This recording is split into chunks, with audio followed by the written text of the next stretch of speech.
All right, welcome back in. Once again, I am not the Prez, and I am not in a cabin in a far-off land. Nope. Instead, we got to get down to business here on a pretty good day across and what's going to be a great weekend in sports, and we've got you covered here on Wager Talk today. Great lineup for you as well. Tampa Bay is where this week's UFC matches are going to be at the Amelia Arena there, where the Tampa Bay Lightning play. And there are some great fights on this card. Kyle Anthony will be by dropping some knowledge there and a couple of best bets for you. Andy Lang will also be by. He's going to talk about one of the fights coming up on that card with a interesting backstory to one of his plays. He'll also have an NFL prop as well as an NBA prop and an NHL prop. NHL's got the most games here tonight, guys. 7 line games in college basketball, just 3 NBA games. So we've got a little something for everybody here today. Don't forget, hit that like button. If you're joining us live today in the chat, shout out to Have Cash, Titan CT, Bill Sandoval, Natural 8 in the house here. Andrew, appreciate you guys. You see Panda still bitching and moaning about the Knicks last night. We'll get to that later.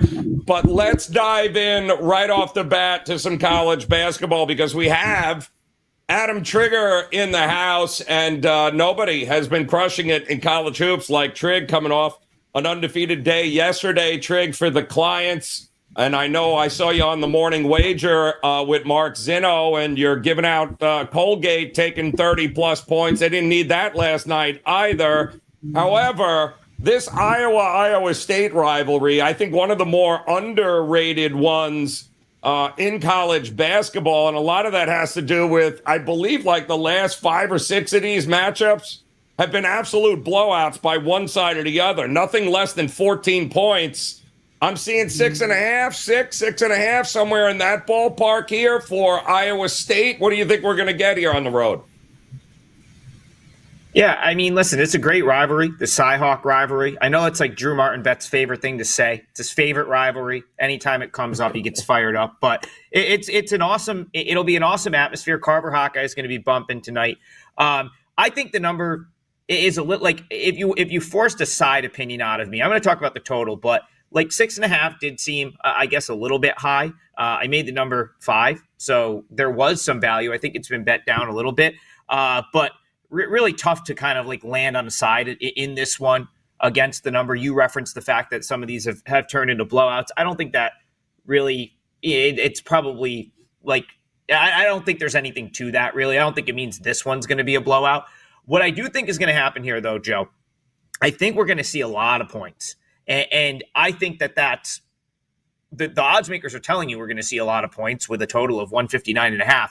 But I think we might see more like 170, 175. I think we might see one of these teams hit 90, maybe both of them hit 80. And I'll talk about why. So Iowa gives up a ton of easy looks, like very, very easy shots. They're not great defensively, but not only are they not great defensively, they are giving up just very easy looks. The only team that couldn't score on this Iowa team, Joe, was Ryder, and it's because they went 1 for 16 from 3. A lot of those were open; they just missed them. You're talking about teams like Southern, South Dakota, USC Upstate, all scoring in the mid-70s on Iowa. If you want to look at the competitive games, the teams that are more in their weight class, Michigan 85, Northwestern 79. So this team gives up points. And this Iowa State team, more so than previous years, Joe, can score them. This is an Iowa State team that's playing faster than it has in years past. I have them offensively in my top 20 nationally in terms of where I rate offensive teams. And I think it's very interesting that their tempo is faster this year, but they're also probably more likely to be willing to play fast with Iowa because they know they're going to get so many easy looks. Iowa, Evan Maya has their true tempo rank this year, 9th. They're going to want to push the tempo. They've been doing it for years under Fran McCaffrey. And I think Iowa State's going to be fine playing like that. So for that reason, Joe, I think we're getting a lot of points here. I like the over at 160 or 159.5. It's just so it's so crazy, Trig, when you think about it, because Iowa State consistently top 10 defensively efficient team in college basketball. They play suffocating defense, but it's interesting that the market has this at 159. They're basically telling you, Trig, that Iowa State's not going to have a problem running up and down in transition with Iowa in this one. They're not going to try to control the tempo, you don't think? I don't, and the reason for that, Joe, is the caliber of offensive player on Iowa State this year is much better than it's been in years past. So, yeah, I have Iowa State a top 10 defensive team nationally. There's no question about that. They can still defend, and they're still very good at doing that. But I think the pace is going to get you over here because, listen, Iowa's still a very good offensive team. Iowa's going to bang in some threes. There's no real defense for that, right? I mean, they're a great shooting team. They're going to get them off, especially if this goes the way I think it kind of could go, where Iowa State is out in front. It's kind of what the odds makers are telling you by making them a 6-point favorite. I feel like Iowa State could be chasing in this game, Joe, and that's going to be a lot of just deep bombs getting fired up. But yeah, I think it comes down to the fact that Iowa gives up so many easy looks that it makes sense for Iowa State to want to up the possessions in this game. I think they'd be doing themselves a disservice against a team like Iowa, limiting the number of possessions, because more possessions is going to mean more easy looks for them, and It's likely how they pull away in this game. So I like the over here. All right, looking at the over in the Cy-Hawk renewal there, Iowa State taking on Iowa in Iowa. Should be a good one there. Adam Trigger, you've got a best bet here. Again, only a 7-game slate across the board in college basketball. It is what they call exam week. So campuses letting out, kids going home, taking those final exams, a little holiday break here at schools. But doesn't mean that we don't have some edges in some of these games. And you picked an interesting one here as a best bet, Trig, with Vatech kind of going through it. But, boy, they're laying a lot of points here against North Carolina A&T. It was as high as, 15 and a half? What is it now to 14 now? 14 and a half? Do we trust Virginia Tech here to win by that kind of spread? No, Joe, we don't. And if you guys watched our previews on the WagerTalk YouTube channel, you would know that we don't trust Virginia Tech. I said that they'd be one of the maybe 3 worst teams in the ACC this year in a preview that we did before the season, and it looks like that's going to be true. Listen, the key, it's the key to this, but I bet it either way. So I took NC A&T plus 15 and a half. I took it early this morning. I am comfortable with that, even if for some reason Landon Glasper does not play. But I think I'm like 95% sure that he's in tonight. And the reason for that, so I was actually down at the game on Saturday at A&T. It's where I got this great top, maybe the greatest logo of all time because it's my initials. I feel like I should have that on cufflinks or something. But, you know, I think Glasper, he came out and just walked right by me, street clothes. I was like, oh, no, he's out. And I looked. No boot on the ankle. He had rolled his ankle against Buffalo. I find out later that he got suspended for whatever reason. Those are usually one game. When you have a kid that gets kind of like late scratch suspended, they probably broke a team rule. It's usually a one-game type thing. So I think his ankle is fine. He had played on it a couple games after the Buffalo game, and I expect him to be in the lineup here. That is so important because he's so important to their offense. If Glasper's in, which I expect him to be, I make this more like 11 and a half. So even if he's out, the 15 and a half, that's roughly where I would make it with him out. It's very similar to Bryant last night where I knew Earl Timberlake might not play. I bet it anyway, and we still had a good enough number to get it home. But again, Glasper being in, I think is the difference between NC A&T hanging around and NC A&T having a chance to win this game outright, because he's that good of an individual scorer. And they lost to Jacksonville, who's very possibly a worse team than NC A&T. The other thing I like about A&T this year, last year it was all Glasper. He had to do everything. This year they bring in guys like Ryan Forrest, Jonathan Lamont, who was on Maryland for a little while, didn't get much playing time. Those guys can score. Forrest has been their leading scorer for most of the season. So there are other threats. They're still poor defensively, but there are other threats on this A&T offense, 3 or 4 really good guards that have really improved this team this year. And again, it comes down to Virginia Tech laying 15. This team can't score. They've lost they've lost 6 straight games. They haven't scored more than 64 points, Joe, in their last 7 games. They can't put the ball in the basket. And even you look at the 2 games that they actually did score points, Delaware State and USC Upstate, I've got NCA&T rated far above those 2 teams this year. And again, Glasper just adds the extra element to that offense that they need. This is way too many points either way. I'm willing to say this game is single digits. I wouldn't be surprised if A&T has a chance in this one. I think it's a single-digit game, and I'm taking those points all day. 4% play for me. I took the 15.5, and I would play this at just about any number. I think we've got a great game in Blacksburg tonight.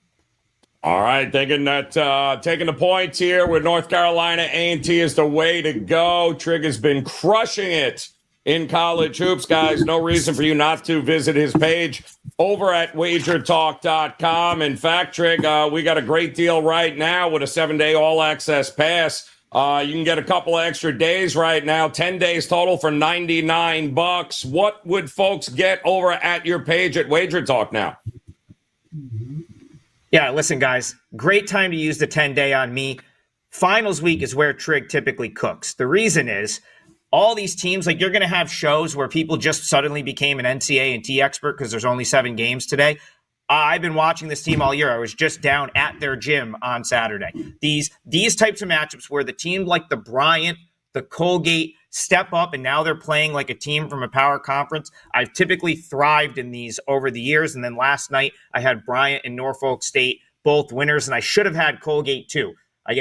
Mark Zinno and I on the morning wager had made a great case for Colgate, and I stupidly didn't add it to my card. But these are the types of games that I've done extremely well in over the year, and there's a whole bunch of them over the next 10 days. You also have a 5% play for me on Sunday in the NFL. I'm 6-1 in my last 7 5% max bets, and I think I've hit 3 football ones in a row. So that would cover that as well. It's 10 days for the cost of 7. It's a great deal, and you should go take advantage of that. Absolutely, Treg. All right, telling you on these, again, only seven games on a college basketball card. We appreciate it, Trig, as always. And like he said there, giving out winners there on the morning wager, which I'd highly encourage you guys to check out. Links will be in the description there with Mark Zinno and Brian Power as, they gave out 3-0 on that show yesterday, which is another reason for you guys to make sure you hit that like button or hit the subscribe button. Even better, become part of that Wager Talk TV family, as you will be hard-pressed to find better free content here across all sports than on Wager Talk TV, including, well, the UFC, who's got its final event of the year. And when it comes to cashing tickets in the UFC, nobody better than our man Kyle Anthony in the house, ready. Tampa is ready here for the final card, Kyle. They're coming south here. I believe the next event, UFC, will be January 11th, but some interesting fights and some fighters on this card here this weekend. And anytime you get Colby Covington, who wasn't supposed to be fighting Buckley, am I correct? This was kind of like Ian Gary got called up to, and now they're basically scrambling. But Covington's from Florida. Should be an easy one, right?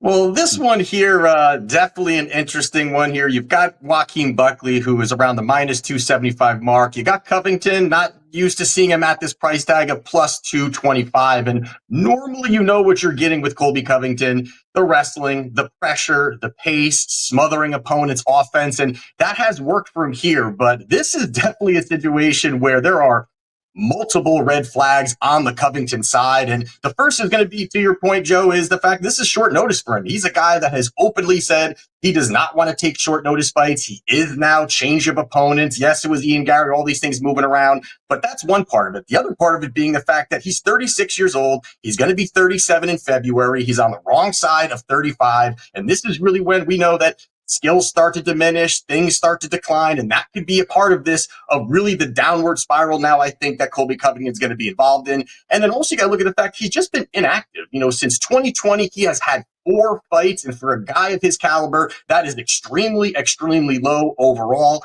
Then you've got to add in the fact that he's 2-3 out of his last 5. And even you've got to add in the fact that, his last fight against Leon Edwards. Now, Leon Edwards is a great fighter. All those things, being considered here, Colby looked slow. He looked unmotivated. He wasn't wrestling. There was just a lot of issues going on for him in that spot. And in this spot on Saturday, he's going to have to wrestle. And I just don't believe he's going to be able to do that. I think that, the 69% takedown defense rate for Buckley is going to hold up there. And the other part about it is the fact that, Colby is a small guy for the division. He's not very big. And you've got Buckley who's coming down in weight. And since he's come down in weight, he has looked like an absolute savage. He's going to have the physicality advantage. He's going to have that strength advantage. And I think he just keeps distance, gets back up. Colby does have the wrestling, not good on top control. And I think Buckley can keep getting up. And that really goes to where I'm going here is I just think this plays out on the feet. Colby has pillow fists for hands. This is a guy in Buckley who's explosive, powerful, and I think he's going to find that knockout somewhere in these 5 rounds. So in this spot here, getting off the -275 number, you've got him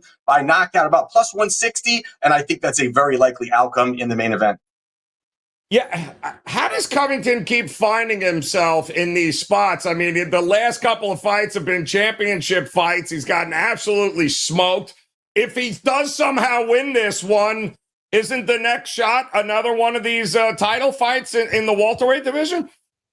It looks like that. He's already lobbying and for that in the press conference. He's already saying, wow, I win this, I get the title shot. And again, he's 2-3 out of his last 4. He has not looked that great. So he's always going to be the mouthpiece. He's going to hype fights. He's going to get, some media attention. But when you're looking at it, like I said, February, he's going to be 37. This is just a downward spiral for him. And again, I think this is a very tough matchup. I think he would have preferred the Ian Gary fight, working those takedowns. But either way, I think it's a tough spot for him on Saturday. If nothing else, he's a showman. It should be entertaining at Amelia Arena there in Tampa Bay for this final UFC card. Another fight is a guy that I know well from Buffalo, New York, and Billy Q, man. Billy Quarantillo taking on Cub Swanson. Now, Billy you'd be out of your mind to want to go and just exchange shots with him because he's an absolute monster. The problem is when he gets to the ground. And that was always the weakest part, and that's kind of been what has slowed his ascension, if you will, in UFC. But man, is this a quick fight? Does Cub Swanson want to exchange with him? What are we going to get in this one? Well, in this spot here, you've got Billy Q. He's sitting around a -162. On the comeback on Cub, you got about a +135. And to your point, this is a spot where you've got Billy. He's a guy that likes to be the aggressor, will push forward, looking to really push out that big-time volume, wants those exchanges on the feet. He'll crash the pocket if he needs to. And the one thing with Billy is he is really high volume, and he's a guy that will push that pace, and not how he is to try to melt his opponents with volume. He averages 7.36 significant strikes landed per minute, while Cub is on the downside a little bit there, landing about 4.67. So that is an advantage for him, I guess you could say, in this spot. But overall, with that being said, I think Cub has just the better, well-rounded skill set overall, even at this point in his career. And the other part about it is, yes, Billy can look for those takedowns, but even again, you've got Cub's 63% takedown defense rate. You've got the accuracy on takedowns for Billy at 23%. So this is where a fight, I do believe, will play out on the feet. And when it's playing out on the feet, I just really like the striking of Cub Swanson. I mean, I think that he still has, good footwork, good hand speed, better combinations. Billy does, again, have that volume. He can push forward, but I think his striking is a little bit sloppier. I don't think it's as crisp compared to the technical striking that you've got from Cub Swanson. And then the other part about it is the fact that, Billy is not very defensively sound. He's a guy that gets touched up by a lot of guys, most guys, and you've got the volume side of it for him, but he comes forward and there's points where he just gets landed on. He absorbs nearly 6 significant strikes per minute, while Cub absorbs less than 4. And I think that's going to be the difference maker here, where there's going to be a lot lot of exchanges. I think Cub can work on the outside. And yes, again, Cub is the older guy in this spot, but the last 2 fights, I thought he fought very well. He beat Hakeem Adawadu. He actually had a split decision against Andre Feely. And even in that fight, I thought Feely lost. I thought that Cub won. So in this spot, I think this is going to be a very close fight, a fun co-main event, but I got to go dog or pass here, and I got to go Cub Swanson at that plus number. Both guys, pretty good chins, no, Kyle? I mean, who do you think's got? I mean, it could be maybe the fight of the night here too if they end up staying on their feet. But who knows if it'll ever make it to the end? Yeah, I mean, this is what I actually kind of think it's going to be a slugfest, and both will last. So I actually do lean more towards the over, more towards this getting to the decision. And I don't need to get to, with Cub, I'm not looking to get too creative here. Already got a nice plus number here. So I do like it, but I think it's going to be a slugfest. They're going to go toe to toe. And I think it's going to be a great co-main event heading into that main event. I think it's going to be a whole lot of fun myself here. It's been a fun year for you, man, in UFC. So the final event's always good. Then we pick it up in January. But what do you got for the folks over at your page at WagerTalk.com for this one? Yeah, so we are closing out the 2024 UFC betting season this Saturday. I always say there's no off season. Well, this 3 weeks coming up is basically going to be the off season. We've profited over 81 units for clients this year, and we do have a 5% this weekend. We're 14-1 on those this year, having just a fantastic year overall. Number 1 ROI at WagerTalk in all sports. And I have 3 plays up right now, got some plus money in there as well. And we're going to do it all over again in 2025. So grab the pack this weekend, and we'll see you in 2025. And Kyle, what is the outlook here for UFC? A lot of people bitching and moaning with some of the quality of fights and the matchups, and they're getting old and they're getting stale and they're running out of dudes. I mean, what after 2024, what is 2025? What's in store for us in the UFC, do you think?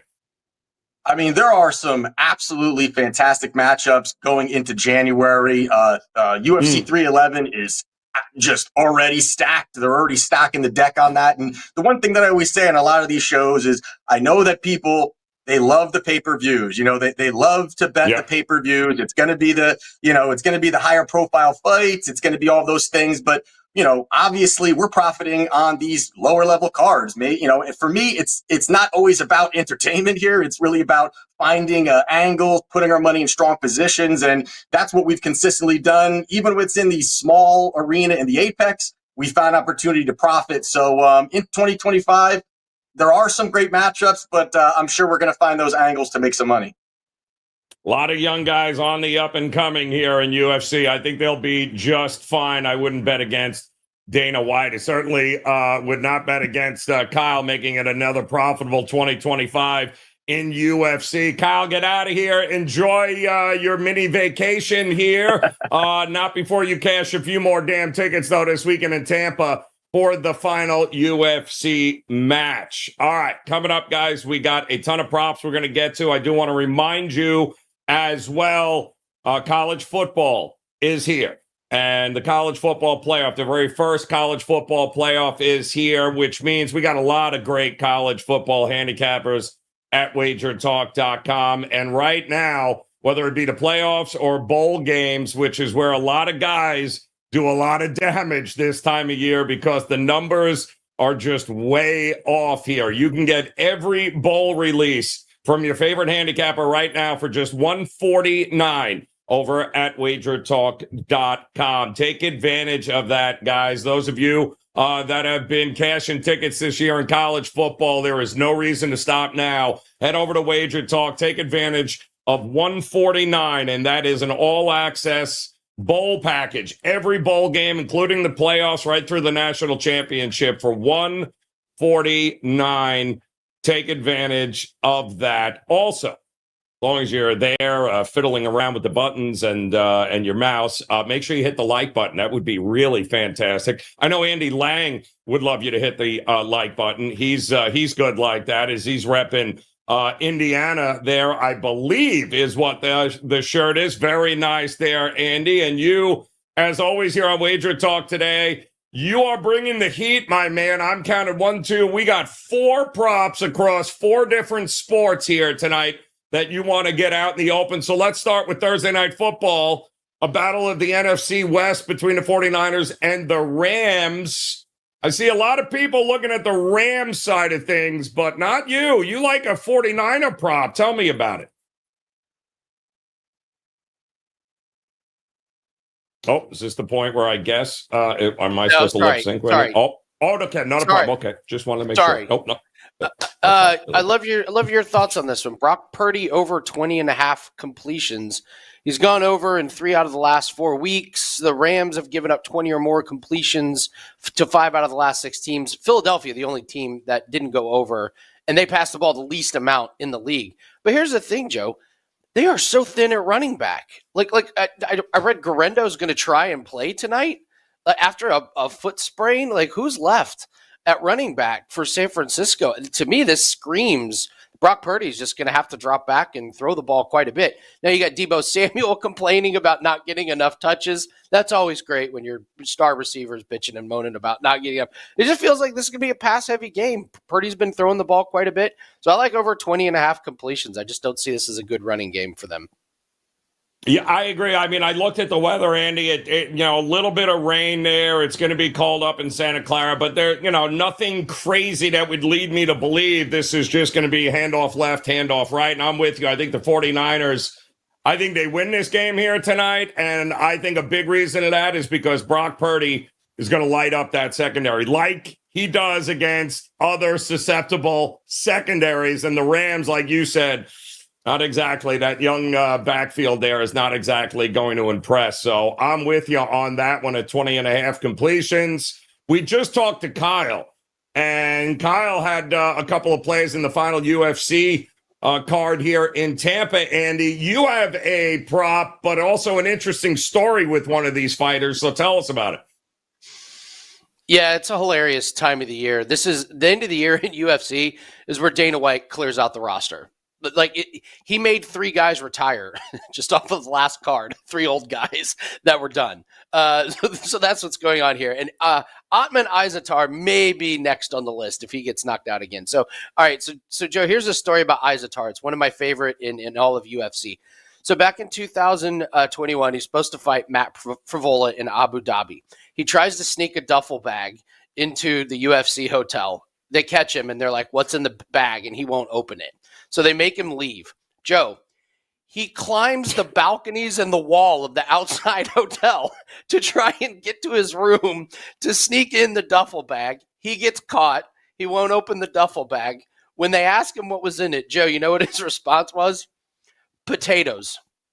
I'm trying to sneak potatoes into the hotel. It's certainly not steroids. No. It is potatoes. Okay, so now UFC's keeping an eye on him. They book him about a year later. He gets knocked out in the first round. They book him again after that. He gets knocked out in the first round. It's amazing how your chin and durability goes away without your potatoes. So now he's fighting Michael Johnson, and this guy's just an under. So we're going to take this fight to not start round 3. Azaitar is kill or be killed. He has 15 fights. 2 of them have gone to round 3. He just goes in there and just swings away. Michael Johnson is a veteran. Azaitar leaves his chin wide open. The real story is the reason Azaitar is in UFC is because Dana White loves that money coming from the area that Azaitar is from. And Azaitar has a brother that was in UFC, and they're both awful. Just take this not to start round 3. It's minus 140. Azaitar is he's an under machine for sure. Andy, I didn't put 2 and 2 together that was the guy, but I remember that, and I remember you talking about it and laughing and go, wait a minute, he said there was what in the bag? Yeah, potatoes. Yeah, I was going to say I think there might be something suspect about that. Andy, I want to go back here before we hit the NBA prop that you've got as well as the NHL prop. There are some guys in the chat room here. It looks like Russell was one of them that I saw in the chat. Shout out Russ here. What about attempts for Purdy instead of completions? I think 30.5 was the number in that one there. I think that's what we're looking at. Andrew says Purdy attempts over 30.5. So do you have a problem looking at that as well as the over 20.5 completions? I do. I prefer the completions over the attempts. Why? His last 3 games, only 25, 18, and 28 attempts. But he's completing a ton. Look at his percentage. 80% completion, 61.1, 75%, 69%, 69%. So he doesn't have a big volume of passes, but he's very, very accurate. So I would expect some shorter passes. And again, this isn't the guy like Jameis Winston that's going to throw the ball a million times. Purdy's just going to be focusing more on accuracy. So that's why I prefer the completions, not the attempts. Yeah, and like you said, it'll be very interesting to see how him and Debo get on the same page. Juwan Jennings, I wouldn't be if I'm going that route, Andy. I'm looking at Debo and Juwan Jennings props as well here tonight, as I do think the 49ers have one more championship push here to try and get to the playoffs and a favorable schedule outside of that game coming up against Detroit. All right, Andy, we've got just 3 games in the NBA here tonight, coming off the quarterfinal games last night. Congratulations. Houston advancing. Atlanta handles the Knicks. They're on their way to face the Milwaukee Bucks in the NBA Cup.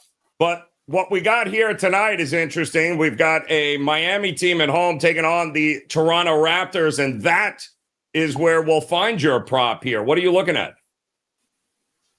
I was playing this play when Scotty Barnes was out to start the season. I'm going right back to it. This is RJ Barrett over 1.5 made 3-pointers.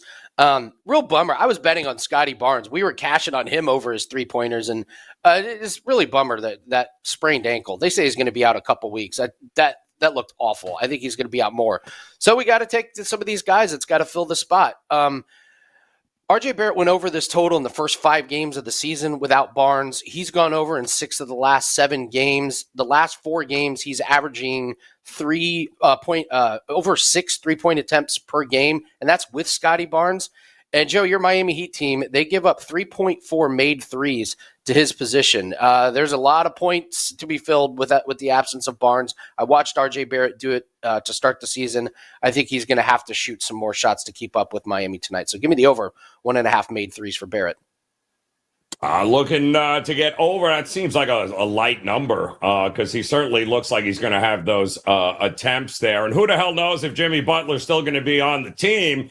Because all I hear down here, Andy, every 20 seconds I'm getting an alert, and there's something being posted about Jimmy Butler to the Suns, Jimmy Butler to Golden State. Like settle down here, people. Jimmy Butler will likely be at the arena tonight for this game. And we got a huge slate in the NHL, Andy, and you have got yourself in a game here involving the Anaheim Ducks. So tell us what you're looking at. Nobody's heard of this guy, and yet he's the biggest cash cow in the entire props market right now. Olen Zellweger of the Anaheim Ducks. The books keep putting him at 1.5 shots on goal. It's minus 190, and I don't care. Joey's hit this in 16 out of the last 17 games. That's when minus 190 is value. He's had 3 or 4 shots on goal in the last 5 games, and the books are still giving us 1.5. Toronto gives up the 21st most shots on goal. As long as Zellweger is at 1.5 shots on goal, this is just to set it and forget it. The defenseman is getting plenty of shots, and his shots on goal are actually going up, not down, and the books are still giving us 1.5. So Olen Zellweger, I've talked about him before. He's been one of my best friends over the last couple of weeks on these props. How long have you, Andy, do you find that the market sometimes, especially in the NHL with these props, because I feel like we had this conversation last year too, where the market, it doesn't adjust as quickly in the NHL as it does in some other sports with these. Is that what you have found as well? Yeah, especially on the guys that are just off the radar. I mean, seriously, who's hammering Zellweger? Like the general public? No way. It's guys like me. So the books, this is not a concern of theirs. They are not moving it. Now, you have someone like Connor McDavid who starts flying over a certain prop. Yeah, they're going to adjust it real quick. But yeah, a defenseman on the Ducks, no. Yeah, I'm looking here in the chat room here, and the NHL definitely appears to be a place where you get those hidden gems on a night in, night out, guys, which, of course, would behoove you if that's, would that be a Prez word? No, probably not. But it would obviously be to your advantage to hit that subscribe button, hit the like button. Make sure you check out Puck Time each and every Monday through Friday at 11 a.m. Eastern time there with, of course, Carmine and Andrew, and Andy appears on there. You'll have all the prop knowledge and plays that you need. And Andy, I mean, right now, as we finish up the end of the year, this $99 10-day all-access package feels like a pretty good bargain. Something tells me you'll have a few plays between now and the next 10 days to take advantage of. What do you got locked and loaded for the folks now over at your page? Well, we have our 5% cross-sport parlay that is up. Ooh. And I know cross-sport parlays are a little bit different, but Joe, we're 51-32 on these over the last 365 days. Every year that I've been at WagerTalk, we have turned a profit on parlays. And I know that the general consensus are, oh no, parlays are for losers. No, they're not. Not when we do them. This is one of our bread and butter plays. So the percentage is there, the profits are there, and when we put up a 5% play, you absolutely have to jump on board. We're also red hot in NHL, 6-1 in our last 7 NHL plays. And Joe, I am 102-64 the last 2 seasons in NHL. When I get going on these streaks, the profits just roll in. We got a 3% play that is up right now, 5% play that is up for the cross-sport parlay, and a 3% UFC play that is up. So absolutely take advantage of that $99. We don't run these specials too often, so take advantage of that, wt.buzz/AL. And we are top 5 in units gained this year. We did it last year, and we're number 1 last 2 years in units gained. So short-term and long-term looking real good for myself and for clients. Important question coming out of the chat room, Andy. They'd like to know, when does the dart season pick up again? It starts the 15th. So Sunday you'll have a few games, and then Monday, look out. It is nonstop. It goes for weeks. This is the World Championship. It's the biggest tournament of the year. It's the one we bring in the most profit on. But I think there's only 3 matches on Sunday, but we'll probably have a play in there. And then Monday, yeah, rock and roll time. And those will be included with the 10 days. So if you guys are interested in the darts, that is included. Those of you guys that are just joining us, we are not kidding. The man cashes more dart tournament plays than you anybody that you will ever meet anywhere. He is ready to go. The man, Andy Lang. If it is a sport that has a line, Andy, without a doubt, figures out an edge and an angle to make it profitable. Andy, always a pleasure, brother. Get out of here. 10 days of action, just $99 right now at Andy's page or any of your favorite handicappers' pages over at WagerTalk.com. I do want to recognize a few of you guys in the chat room, including Rochester Johnny, who was impressed with my use of behoove. Yes, not something you would get with the Prez here. And by the way, Dan, it only took, I would say, 28 and a half minutes before somebody popped in a Trey, I think, is like, wait, I just showed up. Where the hell is the Prez? Well, the Prez is putting together a pay-per-view where he's apparently going to be wrestling a black bear later tonight in the mountains somewhere. I'm not sure where he is.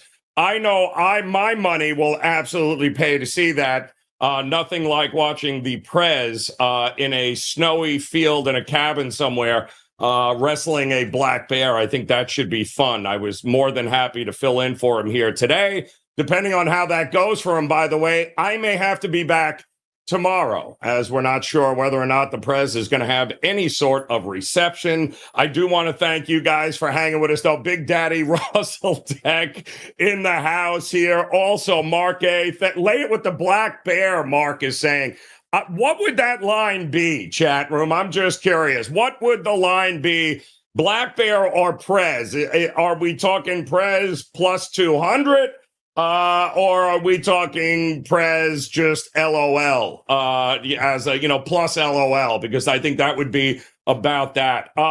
Do thank Andy Lang, of course, for stopping by. You can see Andy here, all throughout the week on Wager Talk Today. But don't forget also, guys, hit that like button and subscribe button, and make sure you check out shows like The Morning Wager, Puck Time, All of those are available on the YouTube channel here at WagerTalk TV. Always great information from all our handicappers. Always giving out free picks and free plays and knowledge. So take advantage of it. Become part of the WagerTalk TV family. Hit that follow button on Instagram or TikTok and hit that subscribe button on YouTube. You guys are the best. Bill Sandoval is going Black Bear minus 1,000 or so. And definitely use it in a parlay. Love you, Bill. Outstanding stuff as always. Roger Long, Black Bear minus 2,000. Barry Bader is going minus 500 for the Black Bear. You